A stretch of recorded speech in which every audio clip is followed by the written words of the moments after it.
എല്ലാവർക്കും നമസ്കാരം. മുരിങ്ങയില വെച്ചിട്ടൊരു ഇഡ്ഡലി ഉണ്ടാക്കിയെടുത്താലോ? കുറച്ച് മുരിങ്ങയില കിട്ടിയിട്ടുണ്ട്, അത് ഇലയൊക്കെ മാറ്റിയെടുക്കുക. നല്ലൊരു ഇഡ്ഡലി ഉണ്ടാക്കിയാൽ എങ്ങനെ ഉണ്ടാവും നോക്കാം. നല്ല ടേസ്റ്റി ആയിരിക്കും ഇത്. കഴുകി വൃത്തിയാക്കിയ മുരിങ്ങയില നമുക്ക് മാവിലേക്ക് ചേർത്ത് കൊടുക്കുക. ഇതിലേക്ക് ചേർക്കാനായിട്ടൊരു 3 പച്ചമുളക് ചതച്ചെടുക്കുക. 3 പച്ചമുളക് ചേർത്ത് കൊടുക്കുക, ചതച്ചത്. ഒരു ചെറിയ കഷ്ണം ഇഞ്ചി ഗ്രേറ്റ് ചെയ്ത് ചേർത്ത് കൊടുക്കുക. പച്ചമുളകിൻ്റെ അളവ് കുറയ്ക്കണമെങ്കിൽ കുറയ്ക്കാം കേട്ടോ. എരിവ് കൂടുതൽ വേണ്ടെങ്കിൽ ഒരു 2 എണ്ണോ 1 പച്ചമുളകോ ചേർത്താൽ മതി. നന്നായി മിക്സ് ചെയ്ത് കൊടുക്കുക. ഉപ്പൊക്കെ ആദ്യം ചേർത്തതുകൊണ്ട് നമുക്ക് ചേർക്കേണ്ട ആവശ്യമില്ല. ഇന്നൊരു ചേഞ്ചിന് നമുക്കിങ്ങനെ കുട്ടി കുട്ടി ഗ്ലാസ്സോ ചെറിയ ബൗളോ എന്തെങ്കിലും ഉണ്ടെങ്കിൽ, സ്റ്റീലിൻ്റെ ബൗളോ എന്തെങ്കിലും ഉണ്ടെങ്കിൽ അതിൽ നമുക്ക് ഇഡ്ഡലി ഒഴിച്ച് വയ്ക്കാം.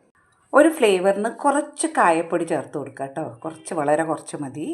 ഇനി നമുക്കിങ്ങനെ മാവ് ചെറിയ ഗ്ലാസ്സിൽ ഒഴിച്ചിട്ട് നമുക്ക് സ്റ്റീം ചെയ്യാൻ വയ്ക്കാം. ഇഡ്ഡലി തട്ടിലും ഉണ്ടാക്കാം കേട്ടോ. ഞാൻ ഇത് വെറുതെ അങ്ങനെ ചെയ്യുന്നു, അത്രയേ ഉള്ളൂ. ഇനി ഇഡ്ഡലി തട്ടിൽ വെച്ചിട്ട് നമുക്ക് സ്റ്റീം ചെയ്തെടുക്കാം. ഇനി ഒരു 10 മിനിറ്റെങ്കിലും സ്റ്റീം ചെയ്തെടുക്കാം. മുരിങ്ങയില ഇഡ്ഡലിയൊക്കെ റെഡിയായി. ഇനി നമുക്ക് തണുത്തതിന് ശേഷം ഇത് മാറ്റാം. ഗ്ലാസ് നടത്തിയെടുത്തു. ടേസ്റ്റി ആയിട്ടുള്ള മുരിങ്ങയില ഇഡ്ഡലി റെഡിയായി. നമുക്കിതിൻ്റെ മുകളിൽ കുറച്ച് ദോശപ്പൊടി ഇട്ട് കൊടുക്കുക. എന്നിട്ട് മുകളിലായിട്ട് കുറച്ച് നെയ്യ് ഒഴിച്ച് കൊടുക്കുക. അടിപൊളി ടേസ്റ്റാണ് കേട്ടോ. ഇങ്ങനെ കുട്ടികൾക്കൊക്കെ ഉണ്ടാക്കി കൊടുക്കൂ.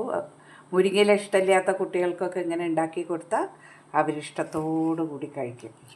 ടേസ്റ്റി മുരിങ്ങയില ഇഡ്ഡലി റെഡിയായി. ഈ മുരിങ്ങയില ഇഡ്ഡലി എല്ലാവരും ട്രൈ ചെയ്ത് നോക്കണം. എൻ്റെ സിമ്പിൾ റെസിപ്പീസ് ഇഷ്ടപ്പെട്ട ലൈക്കും കമൻറ്റും ഷെയറും ഒക്കെ ചെയ്യണം കേട്ടോ.